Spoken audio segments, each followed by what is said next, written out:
खाला बनी कभी जिंदगी में आप?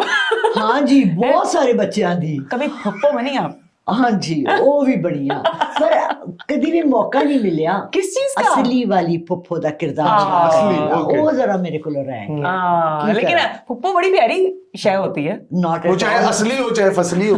ना ना ना ना, पुप्पो दा एक खास किरदार है, वो नहीं आंदा ना तो फिर मजा नहीं पुप्पो ये तो बात है तो अच्छा, हम लाला जी को वैसे तो आज फुल फन करने वाले हैं, लेकिन बिल्कुल। फन के चक्कर में हम चाह रहे हैं कि आपको बहुत ज्यादा इंफॉर्मेशन डिलीवर करवा दें। लाला रुख के कई और रुख भी तो हमने तलाश यस, वो तो उन्होंने देख लिया, उन्होंने शुरू में कह दिया आई एम डिलिशियस। लाला जी, सबसे पहले ये कलर माशाल्लाह बहुत प्यारा लग रहा है, और आपको देख के मैं अपनी ऐसी ऑडियंस को जो जिंदगी से हार जाते हैं, कहते हैं जी अब हम रंग पहनना छोड़ देंगे, हम ये करेंगे, उनके लिए कि प्लीज जिंदगी एक ही दफा मिली है, दोबारा नहीं मिलेगी, उसको खुल के जिए, जिंदा दिल लोग। ये ना बहुत बड़ा झूठ है। मेरी जब बड़ी बहन की शादी हुई ना 17-18 साल की उम्र में, तो मेरी अम्मा ने ना टिपिकल वो हिंदुस्तानी वाली सफेद साड़ी तो सफेद, मैंने आज के बाद मैं ये चूड़ियां तोड़ दूंगी। उसके बाद ओ माय गॉड, पोते पोतियां, नवासे नवासियां, नानियां परदानियां, दादियां, ते फिर एक दिन ना मेरे घर बैठी ना अपनी सफेद 15,000 की कमीज ते ना लेस वाली फुल कमीज, उसते पर्ल्स वाली ना लेसा लगा रही है, ते मैं क्या अम्मी हूं ते तू बेवा भी हो गई है, हुन ऐ की लेसा ते तू मेरे पीछे पै गई है, मेरा दिल चाह रहा है। मैं क्या अच्छा अम्मी लाल है, मैं कुछ भी नहीं कह रही, पर वो जरा ड्रामा सी 25 साल पहले जरा तुसी शुरू कीता सी कि मेरी बेटी की शादी हो गई है, मैं कभी रंग नहीं पहनूंगी, लिपस्टिक नहीं लगाऊंगी।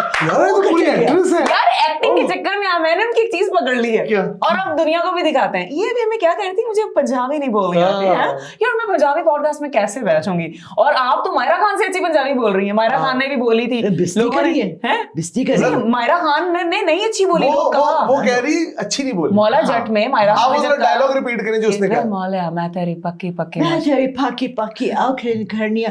उन्हें सारी फिल्म मेरे वास्ते खराब कर दी थी। मैं जब बाहर आई मैं क्या इन्होंने मायरा खान ਨੂੰ ਲਿੱਤਾ ਕਿਉਂ ਕੀ ਬੂਥਾ व्हाट इज अ बूथा बूथे ਦੀ ਜਗ੍ਹਾ ਕੋਈ ਇਸ ਤਰ੍ਹਾਂ ਦੀ ਐਕਟਰਸ ਲੈਂਦੇ ਨੇ ਜਿਹੜੀ ਉਹ like ਉਮਾਇਮਾ oh my god, so you think Umayma played very well? oh amazing, proper Jatti. कसम खुदा की, मैं पाकिस्तान फिल्म इंडस्ट्री जब से ये फिर रिवैम्प हुई है, आई थिंक इनको फिर मैंने बिलाल अशारी को फोन किया लास्ट टाइम हम बैठे हुए थे एक पॉडकास्ट में, और मैंने कहा यार कोई जानता है बिलाल अशारी को, मेरे पास स्टोरी है, मैं फिर मैसेज दे रही हूँ मेरे को ओ कहानियां ने, बिलाल अशारी तुम्हारी फिल्म इंडस्ट्री को हिला के रख देगी। क्या बात, दुख्तर बनाई, बेटी बनाई, बोल बनाई, मैं आपको वो मूवी दूंगी, मेरे पास पूरी स्क्रिप्ट है, मेरी लाइफ वो स्क्रिप्ट है, आ तो जाओ कांटेक्ट करो, इस तरह की फिल्म बढ़ेगी, पाकिस्तान चौंक जाएगा कि हमारे अंदर ऐसी औरतें भी हैं। वैसे she was also in Maula Jatt. I know, I am very impressed. Thank you. मैं चाहती हूँ, मैंने टीवी में 2 साल काम किया है, बट कोई इतना खास नहीं, जितनी मैं अब फेमस होती मैं तब टीवी में नहीं हुई थी, तो मैं चाहनी हाँ कि साड़ी फिल्म इंडस्ट्री एक दफा फिर बूम करे, बिकॉज साढ़े कोल कहानियां भी हैं, साढ़े कोल एक्टर्स भी हैं, एक्ट्रेसा भी हैं, वी हैव एवरीथिंग, फर्टाइल जमीन है। मतलब रिसेंटली साढ़े घर इतनी बड़ी एक स्टोरी हुई, पर कैमरे ते दसने वाली नहीं, but we can make it into a movie, ठीक है ना। व्हाई द यंगर जनरेशन इस वक्त की जो है जेनजीज हमारे जो है, उनके लिए क्या हम पेश करें? कुछ भी नहीं, ना गाने हैं ना, और मौसीकी आपको बताऊं, पाकिस्तानी मौसीकी से ज्यादा बेहतर मौसीकी इंडिया वाले कहते हैं कि जी हमारे पास मौसीकी नहीं, हम आपके गाने कॉपी कर क्लासिकल, बिल्कुल ऐसे ही कर रहे हैं ना। नहीं अभी हमारे नए भी वो कॉपी कर रहे हैं, मतलब हमने वो बोल का फारा, लाला जी पंजाबी तुसी उर्दू से शिफ्ट हो, मैं कहना बोल का फारा इतना खूबसूरत उन्होंने ही ले लेता, साड़ी अपनी फिल्म पा देता। अच्छा ਤੁਹਾਡੀ ਵਜ੍ਹਾ ਸ਼ੋਹਰਤ ਬਣੀ, ਟਰੰਪ ਦੀ ਪ੍ਰੈਡਿਕਸ਼ਨ ਉਹ ਸੱਚ ਸਾबित ਹੋਈ? नहीं मेरी प्रेडिक्शन पहली जड़ी सी ना OPSL 2021 में एक ऐसी लाहौर कलंदर जड़ा है ना, ਉਹ ਜਿਹੜਾ ਜ਼ਬਰਦਸਤ जीतेगा। सारे ने कि लाहौर कलंदर अजे तक ते कदी जीता नहीं, ਤੁਸੀਂ ਕੀ ਕਹਿ ਰਹੇ ਹੋ ਬੀਬੀ ਤੁਹਾਡਾ फ्लॉप हो जाएगा। मैं क्या भाई मैनू ते आवाज लाहौर कलंदर दी आ रही, पहले मैं कहती कराची किंग्स, ਤੇ ਉਹ ਹਿੱਟ ਹੋ ਗਿਆ ਤੇ ਮੈਂ ਹੋ ਗਈ ਵਾਇਰਲ। ਕੀ ਬਾਤ। ਉਹ ਫਿਰ ਤੇ ਬੂਮ ਬੂਮ ਸੀ ਤੇ ਮੈਂ ਸਾਂ ਕੀ ਬਸ ਅੱਛਾ, ਹੁਣੇ ਤੁਸੀਂ ਸਾਡੀ ਐਂਟਰਟੇਨਮੈਂਟ ਇੰਡਸਟਰੀ ਦੇ ਬਾਰੇ ਚ ਗੱਲ ਕਰ ਰਹੇ ਸੀ ਐਂਡ ਤੁਸੀਂ ਕਹਿ ਰਹੇ ਸੀ ਕਿ ਸਾਡੇ ਜਿਹੜੇ ਐਕਟਰਸ ਤੇ ਐਕਟ੍ਰੈਸਸ ਨੇ ਬਹੁਤ ਤਗੜੇ ਨੇ, ਤੇ ਮੈਂ ਸੋਚਿਆ ਕਿ ਕਿਉਂ ਨਾ ਥੋੜੇ ਤੋਂ ਸਾਡੇ ਜਿਹੜੇ ਇਸ ਟਾਈਮ ਕਰੰਟ ਐਕਟਰਸ ਤੇ ਐਕਟ੍ਰੈਸਸ ਨੇ ਉਹਨਾਂ ਦੇ ਬਾਰੇ ਚ ਪ੍ਰੈਡਿਕਸ਼ਨ ਲੈ ਲਿੱਤੀ ਜਾਵੇ। ਜ਼ਰੂਰ। ਸਭ ਤੋਂ ਪਹਿਲਾ ਨਾਮ ਹੁਮਾਯੂੰ ਸਈਦ। ਲੋਕ ਕਹਿ ਰਹੇ ਨੇ ਕਿ ਉਹ ਹਟ ਨਹੀਂ ਰਹੇ ਸਕਰੀਨ ਤੋਂ, ਹੁਣ ਨਵੇਂ ਲੋਕਾਂ ਨੂੰ 50 ਟੱਪ ਗਏ ਨੇ ਲੇਕਿਨ ਆ ਮੇਰਾ ਪੁਰਾਣਾ ਬॉयਫ੍ਰੈਂਡ ਹੈ। ਉਠੋ ਭਾਈ ਮਾਰੋ। अच्छा बड़ा सोहना सीन सी। हाँ रियल लाइफ भाई लाला का कोई रुख तो देखा 86 87 ਦੀ ਕਹਾਣੀ ਸੀ। ਬੜਾ ਸੋਹਣਾ ਸੀਨ ਸੀ। ਇੱਕ ਬੱਚੀ ਦੀ ਪਾਰਟੀ ਸੀ ਬਰਥਡੇ ਤੇ ਉਹਦੇ ਸ਼ਬੀਰ ਜਾਨ ਤੇ ਹੁਮਾਯੂੰ ਸਈਦ ਦੇ ਚੱਪਾ ਚੱਪਾ ਚਰਖਾ ਚਲੇ ਵਾਲੇ ਗਾਣੇ ਤੇ ਡਾਂਸ ਕੀਤਾ। ਠੀਕ ਹੈ, ਨਈਮ ਅब्बास रूफी ਗਾਣਾ ਗਾ ਰਿਹਾ ਸੀ। ਉਹ ਬੜਾ ਮੇਰਾ ਆਸ਼ਿਕ ਸੀ, ਬੜੇ ਆਸ਼ਿਕ। ਨਈਮ अब्बास रूफी ਵੀ ਆਸ਼ਿਕ ਸੀ। ਉਹ ਸਾਰੇ ਉਹ ਕਹਿੰਦਾ ਸੀ ਲਾਲਾ ਰੁਖ ਨਹੀਂ ਆਏਗੀ ਨਾ, ਉਹ ਮੇਰਾ ਨਾਮ ਘਰ ਦਾ ਲਾਲੀ ਹੈ। ਕਹਿੰਦਾ ਸੀ ਲਾਲੀ ਨਹੀਂ ਆਏਗੀ ਤੇ ਮੈਂ ਨਹੀਂ ਆਣਾ। ਕੀ ਬਾਤ। ਤੇ ਸਾਰਿਆਂ ਨੂੰ ਪਤਾ ਸੀ ਲਾਲੀ ਨੂੰ ਵੀ ਜ਼ਰੂਰ ਇਨਵਾਈਟ ਕਰਨਾ ਤੇ ਲਾਲੀ ਆ ਗਈ। ਉਹਨੇ ਇਤਨਾ ਕਮੀਨਾ ਇਨਸਾਨ ਹੈ ਅੱਲਾ रूफी माफ करी। ਉਹ ਕਹਿੰਦਾ ਉਹਨੇ ਸ਼ੁਰੂ ਕਰ ਦਿਆ ਮੇਰਾ ਪਿਆ ਘਰ ਆਇਆ ਤੇ ਮੈਨੂੰ ਨੱਚਣ, ਮੇਰੇ ਅੰਦਰ ਇੰਨਾ ਵੱਡਾ ਮਰਾਸੀ ਏ, ਤੂੰ ਮਿਊਜ਼ਿਕ ਲਾਣਾ ਤੇ ਮੈਨੂੰ ਕੋਈ ਬਿਠਾ ਨਹੀਂ ਸਕਦਾ। ਉਹ ਮੈਂ ਨੱਚਣ ਸ਼ੁਰੂ ਹੋ ਗਈ। ਮੈਂ ਜੇ ਨੱਚਣ ਸ਼ੁਰੂ ਹੋ ਗਈ ਉਹ ਤਾਂ ਸਟੇਜ ਤੋਂ ਆਇਆ ਸੀ, ਜਾ ਰਹੇ ਸਾਂ। ਅੱਛਾ, ਮੇਰਾ ਹੱਥ ਪਕੜਾ ਤੇ ਸਟੇਜ ਤੇ ਉਹਨੂੰ ਲੰਬਾ ਕਰੇ ਜਾ ਰਿਹਾ, ਗਾਣੇ ਨੂੰ ਲੰਮਾ ਖਿੱਚੇ ਜਾ ਰਿਹਾ। ਮੈਂ ਕਿਹਾ ਰੂਫੀ ਬਸ ਕਰ। ਕਹਿੰਦਾ ਮੇਰਾ ਪਿਆ ਘਰ, ਮੇਰਾ ਪਿਆ। ਅੱਛਾ, ਉਹਦੇ ਬਾਅਦ ਦੂਸਰੇ ਦਿਨ ਨਾ ਮੇਰਾ ਫੋਨ ਵੱਜਿਆ। ਉਹਦਾ ਨਾਲ ਉਹ ਨਹੀਂ ਸੀ ਇਸਦਾ मोबाइल ਦਾ घर ਦਾ फोन बजा। हाँ जी।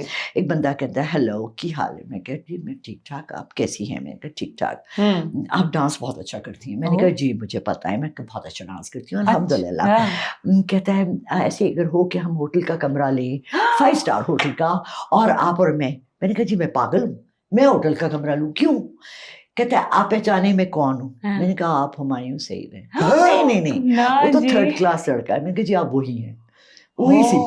अच्छा, अगर मैं आपको, मैं आपसे बहुत प्यार करता हूँ, मुझे बहुत अच्छी लगती हैं, मैं दरवाजे पे आपके नॉक करूँ और कहूँ and this is real story, I love you. मैंने कहा मैं दरवाजा तेरे मुंह पे मारना है।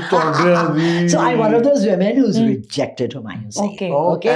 इस टाइम ਅਸੀਂ पांच मेरी आंख च विखे, आंख मेरी याद नहीं दुखी। हाँ, अब ये है कि Humayun Saeed should give place to new boys, but मसला पता है मैनू जरा अजीब जिहा ਤੁਸੀਂ ਰਿਜੈਕਟ ਕਰ ਦੋ ਕਿਦਾਂ ਦੀ ਪਲੇਸ? मैं ते देखिਆ नहीं, ड्रामे में देखने छोड़ 2 साल हो गए मैं ड्रामे देखने छोड़ देते ने, क्योंकि now we are only seeing सारिਆਂ ਦੇ ਬੱਚੇ ਆ ਰਹੇ ਨੇ। ਨੁਮਾਨ ਇਜਾਜ਼ ਦੇ ਬੱਚੇ ਆ ਰਹੇ ਨੇ, ਉਹ ਆਂਟੀ ਦੇ ਬੱਚੇ ਆ ਰਹੇ ਨੇ, ਉਹਦੇ ਬੱਚੇ ਆ ਰਹੇ ਨੇ, आसिफ रजा मीर ਦੇ ਬੱਚੇ आ रहे हैं। तो ये जो है ना, इसको कहते हैं नेपोटिज्म। नहीं होना चाहिए। साड़ा कोई स्कूल नहीं, साड़ी कोई ट्रेनिंग सेंटर नहीं, साड़ा कोई मयार नहीं, साड़ा कोई। ਉਹ ਗੋਵਿੰਦਾ ਇੱਕ ਦਫਾ ਆਇਆ ਤੇ ਕਹਿੰਦਾ ਹੈ ਕਿ ਮੈਂ ਪੂਰਾ ਇੰਡੀਆ ਦਾ ਮੁਕਾਬਲਾ ਹੋਇਆ ਸੀ ਤੇ ਮੈਂ ਉਹਦੇ ਜੀਤ ਕੇ ਆਇਆ। ਉਹ ਕਮਾਲ ਹੁੰਦਾ when you excel on your own, that ताड़ी पर्सनालिटी छोड़ना चाहिए। सिफारिश मैं भी टीवी गई, सिफारिश से गई।